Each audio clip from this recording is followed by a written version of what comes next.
daawwattoota kenna jaalatamoo fi kabajamoo oolmaya bultiini badhaadha waan nu daawwachuuf as dhuftanii fi guddoo isin galateeffannaa viidiyoo kana jaalachuun chaanalii kana maamila godhachuun miidiyaa hawaasa irratti qoqooduun facaasuun warri bira akka dhagayan godhuun nu gargaara isiniin jecha odeeffannoo kenna kasaatii kanaa fi qopheeffannee isin biraan gayuutu dabarraa matoota oduu kasaatii kana keessatti godina horroo guduruu wallaggaatti namni dhibbaa oli ajjeefame waraanii naannoo Tigraayitii fi Amaaraa jidduutu gaggeeffamaa jiru cimee hammaatee itti fufee jira.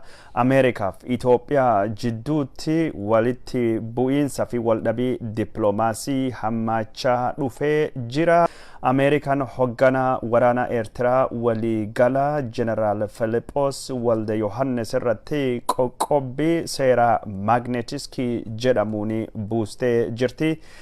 Warri nagaa eegu miseensonni waraana Itoophiyaa kan mootummoota gamtooman wajjin ta'anii kutaa bulchiinsa Suudaaniin kibbaatii fi Suudaan irratti wal dhabanii ka'abiyyee jiranii akkachi bayanii akkaataa Suudaan gaafateen mootummoonni gamtoomanii hayyamaa kennee jira. Kunini hangafoota odeeffannoo kennaa kasaatii kana ka isin biraan gennu nu wajjin turtanii jennaan odeeffannoo kana qofa miti kabiraa hedduu qabna ka isin biraan gahuu deemnu. Daawwattoota keenya jaalatamoo fi kabajamoo irra deebinee akka chaanalii kana maamila godhachuu warri hagammaan tana maatii hin taane maatii taatanii viidiyoo akkasii yeroo hundaa'uu daftanii akka argattaniif namoonni biraammoo akka dhagahu hordofuu daawwachuu danda'aniif miidiyaa hawaasa irratti qoqoodanii akka nu gargaartanii isin gaafachaa gara bal'ina oduu kennaa kasaatii kana isin biraan gayuutu dabarra.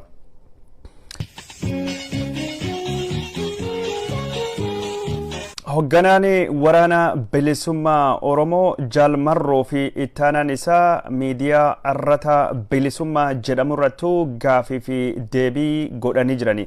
Gaafii fi deebii godhan kan keessatti waraanii bilisummaa Oromoo yeroo gabaabduu keessatti Oromiyaa guutuu cunqursaa irraa ni bilisoomsaa jechuuni ummata Oromoof waadaa seenuu fi gara qabsootu akka dabalamanillee yaamicha dhiyeessanii jirani. Waraanii bilisummaa Oromoo yeroo ammaan tana Oromiyaa bakka adda addaa keessatti tarkaanfii humnoota diinaa irratti fudhachuutu jiru jabeessee itti fufee lafa baadiyyaatti fi magaalaa bilisoomsuu jalqabee jira ka jedhanii hoggantoonni kunin haleellaan kunin akka cimee itti fufuu fi gamtaalee cunqurfamoo kasabaa fi sablammii Itoophiyaa wajjin hundeessullee jajjabeessanii akka itti deemanii dubbatanii jiran. Mootummaan Abiy Ahmedii gocha yakkaatii fi badii adda addaa raawwachaa ka jiru tahuu ka ibsanii hoggantoonni kunin wobooni gocha yakka ka ummata nagaa jiddu galeessa godhatu yookaan ammoo ummata nagaa irrattu xiyyeeffatu godhuu akka hin barbaanne dubbatanii harreen waan dhiitteef yookaan harreen amalisii taate waan nam dhiittuuf harree dhiituni hin deebisnu ka jedhan hoggantoonni kun mootummaan kun yeroo ammaan tana gara badiitu deemaa jira gara badiitu deemaa waan jiruuf dhidhiitataa jira. Kun ammoo yeroo gabaabduu keessatti fala argachuu deemti. Harreetti nama dhiiteef nami harree hin dhiitu. Kanaaf nu badii gosa mootummaan kun dalagu hin geggeessinu hin goonuu jechuun warra dhagame jira. Sabaa fi sablammoonni Oromiyaa keessa jiraatan akkuma durii nagayaanii hariiroo jaalalaatiin kun Oromoo wajjin jiraachuu isaanii akka itti fuufanillee dhaamsa dabarsanii jiran.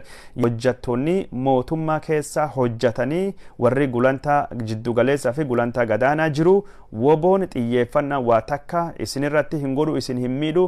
Kanaafuu tasgabbaaya hojii keessanii itti fufa hojii keessanii hojjadhaa jechuun yaamicha dhiyeessanii fi jiranii akka yaamicha warraa kanatti hojiin barsiisuu fi barachuu sirni barsiisuu fi barachuu hojiin tajaajila fayyaa tajaajila qonnaa tajaajila extensionii baankii fi wantooti akkasii kun tokkolleen miidhaan irratti dhaqqabu hin qabu. Ummata keessanii gargaara ummata keessanii bira dhaabbadha jechuudhani akkasittuu dhaamsa dabarsaa jiru. Onni hedduun gaafii gaafachuu ni maltanii. waraanii bilisummaa Oromoo wobooni maaliif fuula feesbuukii sirnaawaa yookaan roga tahee hin qabne jettanii gaafii gaafattan. Gaafii kanaafi dubbii himaan waraana bilisummaa Oromoo kaa'idil addunyaa obbo Odaa Tarbii deebii kennee jira. Obbo Odaa Tarbii feesbuukiin dhaabbata akka ABO'tii fi woboo jaarmiyaalee kan keessa namoota hojjetanii akka dhaabbata bala uumuu tokkotti waan nu murteesse yookaan nu ramadee jiruu fi feesbuukii irratti socho'uu yookaan hojjechuu hin dandeenyu. Kunin ammoo mootummaan Itoophiyaa fi aktivistoonni jara gamtaadhaanii carraaqii godhaniini wanni kun tahuu danda'e jechuun obbo Odaa Tarbii dubbata. Kanaaf imaammata isatti feesbuukiin wantoota armaan gadi akka feesbuukii irrattu barreeffamanii hayyama hin kennu. Deeggarsa woboo ibsachuun feesbuukii irrattu dhowwaadha. Waa'ee woboo waan gaarii dubbachuun feesbuukii irrattu dhowwaadha. Bakka bu'oota sirna woboo dhiheessuun yookaan dhaadheessuun feesbuukii irratti dhowwaadha. Odeessaa woboo dabarsuu dhowwaa jedhee feesbuukiin akka ugguree dubbata dubbii himaanii idila addunyaa kaawwaboo obbo Odaa Tarbii kun. Yeroo ammaan tana feesbuukiin to'attoota afaan Oromoo beekanillee waan qabuuf afaan Oromootiin waa'ee woboo dubbachin iyyuu gara fuula feesbuukii nama cufsiisu akka dandayu barreessee jira. Kanaafi maqaa woboo dha'uu namoonni hedduun feesbuukii irratti sodaatanii jiranii yookaan lagatanii jirani jechuudhani obbo Odaa Tarbii barreessa. Rakkoo kana irra aanuu fi feesbuukiin alattu chaanaloota bira ka'ammaan tana daangeffama yookaan ammoo rakkoo gosa feesbuukiin qabu kana hin qabne banachaa jiranii. Sun keessaa tokkini telegiraamii chaanalii jedhamu. Chaanalii telegiraamii kanaanii woboo odeeffannoo isaa obbo Odaa Tarbiitii fi warra birallee akka hordofuu dandeettanii dhaamee jira.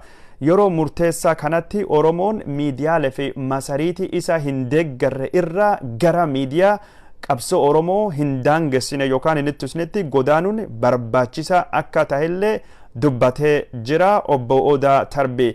Gara biraatiin woboon tiwiiterii qaba. Tiwiiteriin kunini ka mirkanaahee odeeffannoo qabatamaa fi odeeffannoo dhugaa yoo barbaadanii karaa tiwiiterii kennaa ka hojjechaa jirru kanaani nu hordofaa jechuun akkasittu odeeffannoo baasee jira.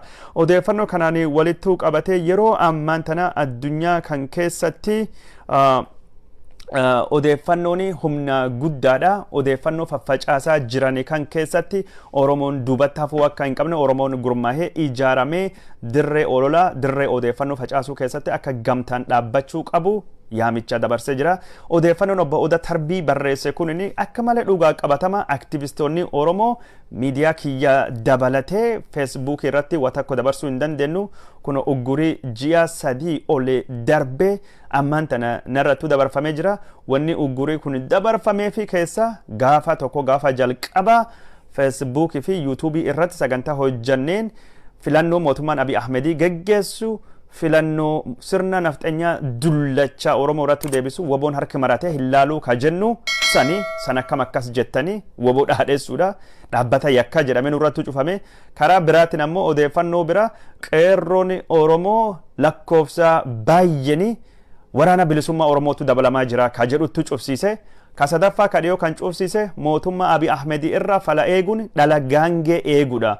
Mootummaan Abiy Ahmedii falallee hin qabu, malallee hin qabu, falallee hin tahu, malallee hin tahu. Mootummaan kun diina Oromooti. Humna woboo humna Oromoo xiqqaattuu guddattuu waan qabnu jajjabeeffachaa deemuu qabnaa. Odeeffannoo jettu feesbuukii irrattu qoodee jennaan feesbuukiin kiyyin uggurame. Yeroo ammaan tana feesbuukiin warra jechuun ilaalcha faallaa Oromoo qabu ka gurmaa'ee fi mootummaan Abiyyi warra miiliyoonota itti baasuun duulii guddaan godhame. Aktivistoota Oromoo feesbuukii isaanii cufu irratti duuluun bal'innaanii gaggeeffamaa jira. Kana walittu qabatee miidiyaaleen Oromoo hedduun isaanii of eeggannoo qabanii karaa tiwiiteriitii fi karaa yuutuubiilleen duulii wal fakkaatan jira. Tiwiiteriin gaariidha hunda keessa. yuutuubiilleen ammoo rakkoo guddaa qaba. Yuutuubiin feesbuukii wal biratti yoo ilaalamu xiqqoo nagaa wayyaa qaba. Garuu feesbuukiin Oromootiif yuutuubiin Oromoo hedduun miidhaan hedduun irratti aggaamamee isaan cufsiisuu fi sagalee Oromoo ukkaamsuu fi waa hedduutti godhamaa jira.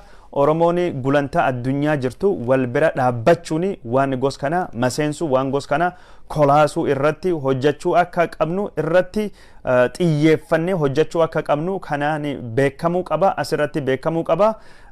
Biyya Ameerikaa keessa warri jirru biyya Awurooppaa keessa jirru Facebook fi YouTube hunda himachuu akkaataa itti danda'uu qabnu akkaataa odeeffannoo warra kana odeeffannoo warri faallaa kenna dhiyeessa fi kana ittiin fashaleessuun irratti hojjechuun baay'ee barbaachisa akka tahe daawwattoota keenya jaalatamoo fi kabajamoo odeeffannoon keenya ka isin biraanii gayaa jirru akkuma itti fuufettu jira. Odeeffannoo Oromiyaa keessatiin waraanii bilisummaa Oromoo injifannoolee gurguddoo argachaa akka inni jiru magaalii Nageellee Booranaa qabamtee magaalii Gidaamii marfamuu fi ammaan tana Oromiyaa dhihaatii fi Oromiyaa kibbaa keessatti waraanii gurguddaanii gaggeeffamaa akka jiru gabaasne turre. Wobooni ibsa baasanii eessatti waraanii ammaan tana gaggeeffamaa jira.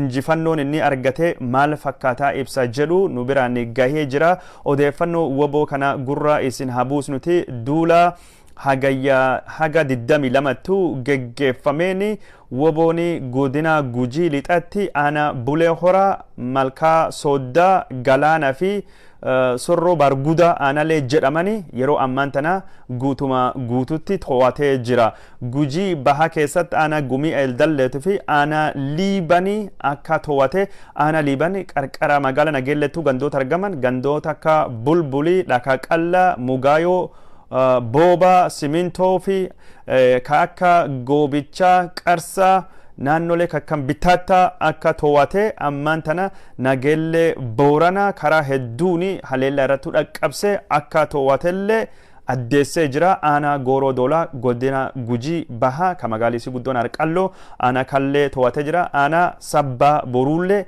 woboon yeroo ammaan tana to'atee jira. Waadara aanaa isaa Cibrii Odaa Adoolaa innis haleellaa dhaqqabseenii baadiyaa kan keessatti bakka jiranii hedduu to'achuuni mootummaa Itoophiyaa karaa sarara gargaarsaa inni ittiin dhiyeessu wobooni to'atee jira. Karaa Oromiyaa fi naannoo Sidaamaa walittuu fidullee kutuuni to'annoo jala galfachuu gabaasee jira. Duuli kunini maqaa duula Elamoo Qilxuutiin gaggeeffame wobo zoonii kibbattu gaggeessaa jira. Wobooni jiddu galeessa biyyaatii fi ka dhihaa Oromiyaalleen duula gaggeessaa jira. Dhihaa Oromiyaatti duula maqaa Laggasaa Wagiitiin barre moggaafameeni haleellaan gurguddooni gaggeeffamaa jira. Shawaa dhihaa bosona Cillimoo keessatti mootummaa Itoophiyaa irratti tarkaanfii gurguddoon fudhatame mootummaan lafa kana gadhiisee baqatee jira.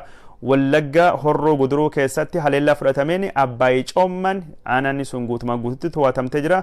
Wal shokkaarii Fincaahalleen to'annoo woboo jala galee jira. Godina Wallagga baha bakka hedduu wobooni akka to'atee addeeffama. Aanaalee wobooni to'atee keessa aanaa Kiramuu, Amuuruu fi Qarsaa akka tayanii lafa Qarsaa jedhamtu akka tayanii dubbachuuni miidhaa waraana Itoophiyaa hedduu irrattu akka dhaqqabse dubbatama. Arsii keessatti ammoo Arsii dhiyaa keessatti Heebanoo Kokosaa ana Kokosaa keessattu haleellaa woboon dhaqqabsee jira. Godina Wallagga dhihaa Wallagga bahaatii fi Horroo Guduruu fi Shawaa bahaatii fi Shawaa dhihaatii fi Shawaa kaabaa keessatti woboon haleellaa geggeessaa akka jirullee haleellaa kanaanii milkaawaa akka jiru addeeffamaa jira. Godina Horroo Guduruu keessatti aanaa Kiramutti waldhaba uumameen lubbuun nama 150 olii darbee jira akka BBC'n gabaasetti. BBC'n walitti bu'iinsa kanaa fi itti gaafatama qaamni mootummaa finxaaleeyyii Amaaraatii fi Oromoo godhe jechuun mootummaa Itoophiyaatti bulchaa godina Wallagga bahaa obbo Alamaayyoo Tasfaa nama jedhamu waabeffachuun gabaase. Akka gabaasa BBC kanattu waldhabaa Oromoo fi Amaaraa jidduutti jiru kan naannoo kana sababa godhachuun warri hidhate kan naannoo Amaaraa irraa dhufee fi finxaaleeyyiin qaamni inni ittiin jedhe Abaa'oo Shanee haleellaa geggeessaniin yoo akkame xiqqaate lubbuun nama 150 darbee jira jechuudhaan BBCtu himee hogganaanii yookaan ammoo bulchaanii godina Wallagga Bahaa obbo Alamaayyoo Tasfaa odeeffannoo isaa kan keessatti bakki jeequmsi yookaan walitti bu'iinsi kun itti ka'e Agamsaa fi Haroo bakka jedhamanii ana kiraamuu keessattuu akka tahe ka dubbate walitti bu'iinsi kunini ummata hedduullee buqqisee godina kana yookaan ammoo aanaalee waldhabaa kanirraa gara birattuu akka godaanan jedha. Odeeffannoon walitti bu'iinsa asittuu geggeeffamee kunin yeroo ammaan tana karaa adda addaatiin gabaafamaa jira. Miidiyaaleen afaan Amaariffaa dubbatanii ka Amaaraa hedduun ummatii Amaaraa naannoo kana jiru ijjeefamee buqqa'ee jira jedhanii yoo gabaasanii karaa biraatiin miidiyaaleen afaan Oromoo oduun isaan dhiyeessaa jiranii mootummaan Abiy Ahmed ka ammaan tana lola naannoo kan keessattuu geggeessaa jiru milishoota Amaaraa hidhachiisuun gara ummata nagayaatii fi qaama badii shanee ka ittiin jedhu irratti bobbaasuu gabaasne turre. Walitti bu'iinsi kunin yeroo ammaan tana hammaachuun walitti bu'iinsa kanirraa kan kahee ummatii kunin dhumachuu akka dandahee ka gabaafamu. Odeeffannoon kun akka jechaa jirutti warri miidhan irratti dhaqqabee 150 keessaa hedduun isaanii qotee bultoota Oromoo akka tayan hedduun isaanii ammaan tana aanaalee kana keessa baqachaa akka jiranii ka gabaafamu. Warri Amaaraa ammoo isaan ka gabaasaa jiranii ummata Amaarattu dhumatee jira jechuudhanii gabaasaa jiranii. Odeeffannoon lachuu akka malee wal dhawaa jirti. Garuu odeeffannoon qabatama naannoo kanattu beekamu warra Amaaraa mootummaan hidhachiisaa jira. Oromoo qawwee irraa hiikaa jira. Kasanuu qawwee hin qabne milishoonni Amaaraa laga Abbayyaa cehuudhanii naannoo kan keessattuu haleellaa yeroo adda addaa geggeessaa akka isaan jiranii beekamaadha. Waraanii isaanii kunin waraanii naannoo Amaaraa kun weeraraa geggeessaa jiru kana woboon yeroo adda addattuu himachaa akka turellee gabaasne turre. Ammaan wanni deemaa jiru kunin walitti bu'iinsi Itoophiyaa bakka adda addaa keessattuu geggeeffamaa jiru kasabaa fi sablammii mootummaan Abiy Ahmed ammallee deebisee kaardii kan itti fayyadamu waan barbaaduu fi walitti bu'iinsa gaabbi jedhee waggaa tokkoof yeroo ammoo haga waraanii Tigraay dhalate Wallaggaa keessatti ummati nagaa ijjeefame wanni jedhamen jiru. Gurraa Fardaatti ummati nagaa ijjeefame wanni jedhamen jiru. Walloo keessatti ummati nagaa ijjeefame wanni jedhamen jiru.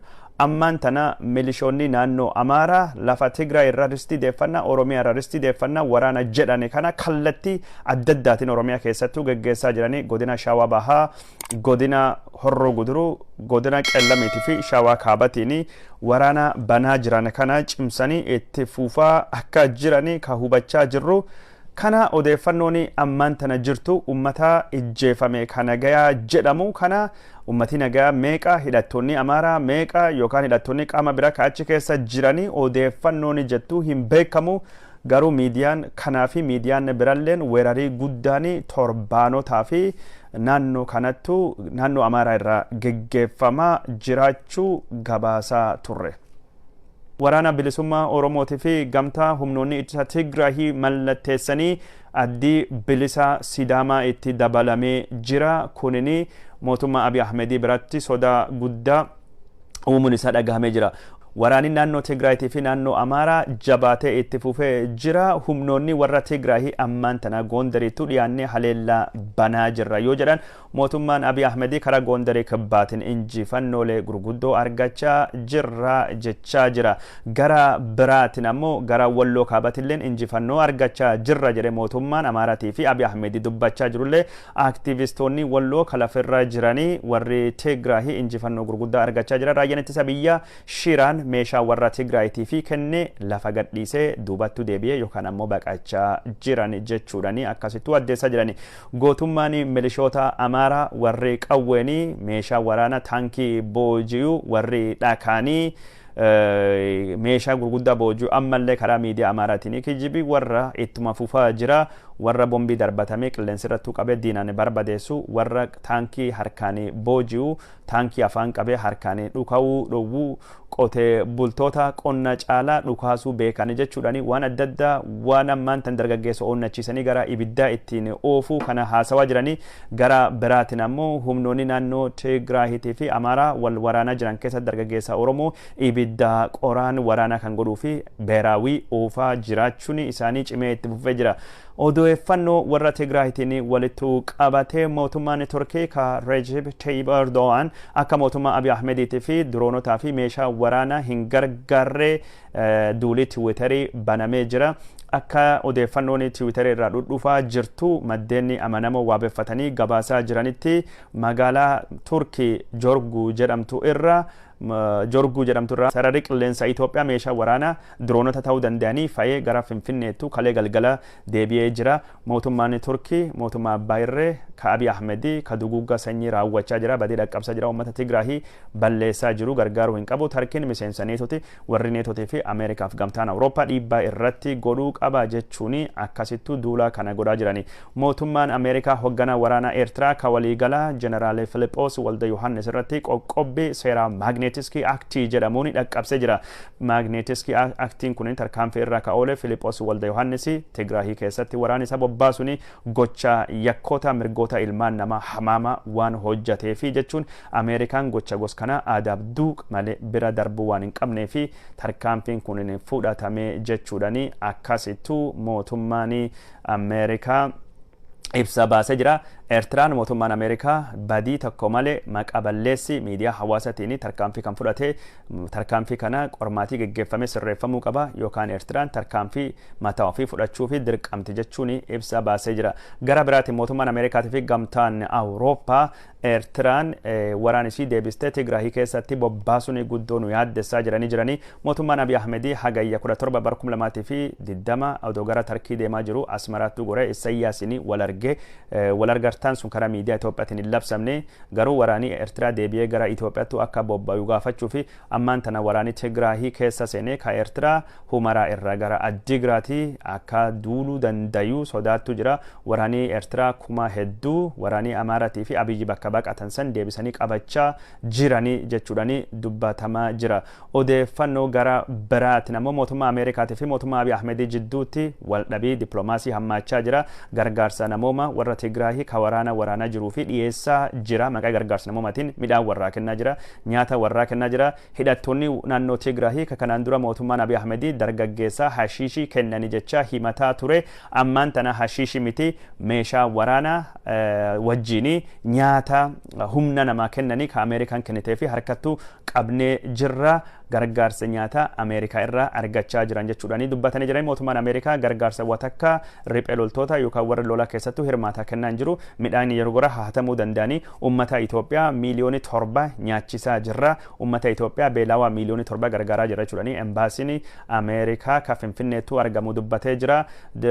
Itti gaafatamaan tikaa fi basaasa Itoophiyaa Tamasgan Xurunee wayyaanee barbadeessuun malee nagaa hin qabnu ni barbadeessina seenaa goona warri isaan gargaaranii ka Ameerikaa gannoo hama kenninee fi jirra jedhamee jira. Waraanii Itoophiyaa ka Suudaan Abiyyee keessa waldhaba Suudaanii kibbaatii fi Suudaanii kaaba jidduutti araarsuuf seenu achirra bahee jira. Sababni isaa Suudaan waraanii kunirra haba'u jettee waan gaafattee fi mootummoonni gamtoman akka isaan bayanii irratti walii galee jira. Itoophiyaan nagaa eeguu keessatti bakka guddaa qabdi. Ammaan tana maqaan Itoophiyaa sun gadi bu'ee hammaatee jira. Waraana Tigraahii ka itti fufeen wal qabatee Abiy Ahmedii humna nama baay'ina nama galaana namaatiin mo'adha jedhee yaadaa jira. Waraana leenjisee hedduu gara naannoo sunittuu ergaa jira. Leenjii waraana jechuudhani Abiy Ahmedii uummata dararaa uummata miidhaa jira. Leenjiin waraana Abiy Ahmedii kunoo kakkana fakkaata waan nama ajaa'ibu. Dubartiin ulfaa jaartiin xiqqaa guddaan namii nafne kun leenjii moo uummata dararuudha uummata miidhuudha jedhame yeroo ammaan tana qoosaa jira. Gariin uummati akka bofaa garaan lafirra loo'uu uummati akka waan isaan godhaa jiranii footolee fi viidiyoo leenjii waraanaa jedhamu kana isin agarsiifna. Wanni waan ajaa'ibaati waan nammamsiisu wanni hedduun biitti sun garamitti akka deemaa jirtu ka agarsiisu.